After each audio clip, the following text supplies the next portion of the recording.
Cet été, j'ai réalisé le plus beau mandat de ma vie. J'ai fait de moi l'agrotouriste par excellence et je suis allée à la rencontre de 52 producteurs du Saguenay-Lac-Saint-Jean.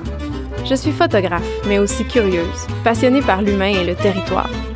Sur ma route, j'ai croisé des hommes et des femmes portés par la conviction que vivre de la terre, c'est une passion à partager. Ce matin, c'est jour de grand soleil, jour d'autocueillette, un jour parfait pour que les fraises goûtent la chaleur du champ. Je traîne toujours mes bottes, mais aujourd'hui, je n'en aurai probablement pas besoin. Monsieur Paradis? Oui, bonjour madame, ça va bien? Je vous aide. Oui, mais excellent, c'est gentil, merci. Ouais. On vous embaucher? Ah ouais? Ah ouais, je passerais bien l'été ici. Je peux goûter. Oui, bien sûr, bien sûr. Bonne. Ouais, c'est vraiment l'explosion, là.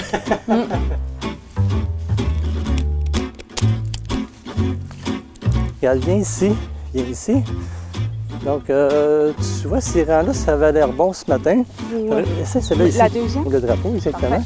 Puis quand tu termines, ben, tu remets le drapeau tout simplement à l'endroit où tu termines. Pas la première fois. Pas la première fois. Excellent. Allez, bonne cueillette. Merci. Le téléphone sonne. Oui. Oui, certainement, madame. On en a quand même des belles petites là, ce matin, des belles petites sucrées, donc c'est la belle journée.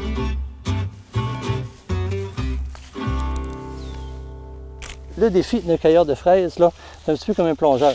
Donc, tu vois, il faut plonger dans le rang, puis vraiment aller dans le fond, puis aller chercher les fraises qui se trouvent dans le fond du rang. C'est un fruit qui est très souvent là, caché. Dans le fond, c'est une activité un petit peu de découverte, là. L'épicerie nous le fait oublier, mais les fraises, comme tout ce qui pousse dans la terre, sont saisonnières. Pour les avoir à point, à leur meilleur, c'est facile. On appelle chez le producteur. La fraise, ça symbolise vraiment le retour de l'été. Le retour de l'été, oui. c'est ça. Ça touche vraiment, on dirait une fibre chez les Québécois. C'est vraiment une rage, là, le printemps, quand le temps des fraises arrive, les gens en veulent, puis ça presse. En autocueillette, on se penche dans le champ, on se salit un peu, mais on rapporte beaucoup avec soi. En prenant le temps d'échanger avec les producteurs, on saisit l'importance cruciale de leur travail. Ce qu'ils ont à transmettre me fait mieux comprendre ce qui est bon pour la terre et pour moi.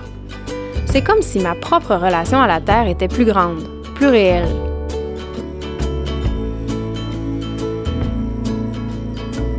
Acheter directement chez le producteur, un produit transformé comme le fromage, par exemple, dépasse soudainement son emballage.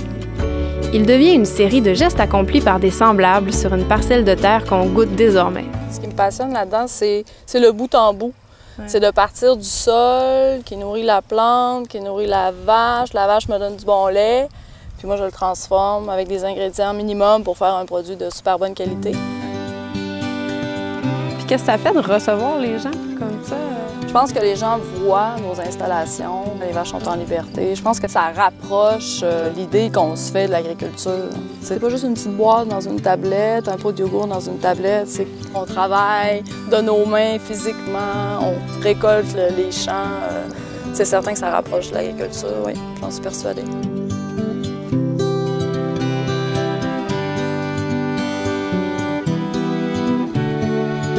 Très exceptionnel. On sent tout le goût de noisette. Oui, c'est ça, en fait. Chercher les côtés de la bouche, c'est super. Absolument. C'est dû à l'alimentation des vaches. Étant donné qu'ils sont nourris à l'herbe à plus de 90 la nourriture à l'herbe a tendance, avec le temps, de se transformer un peu en sous-bois. Ça goûte un peu le champignon.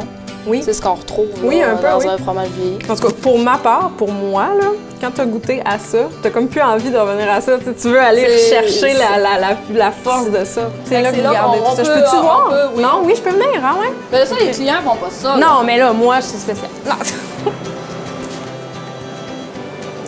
Ça, c'est la batch 2312. Fait que là, ici, on a la batch 3706. Je sais pas, on est rendu à quel batch, là, ces temps-ci. Mais lui, il a été fait 1000 batchs avant. Là. Ça veut dire qu'il est quand même pas mal 1400 batchs avant. On fait 3 lots par semaine. Ah, là, il est vieux, lui! Oui, c'est ça, il est vieux. Lui, c'est probablement 9 ans. Puis de temps en temps, il y en a qui ont 10 ans, qui ont 11 ans.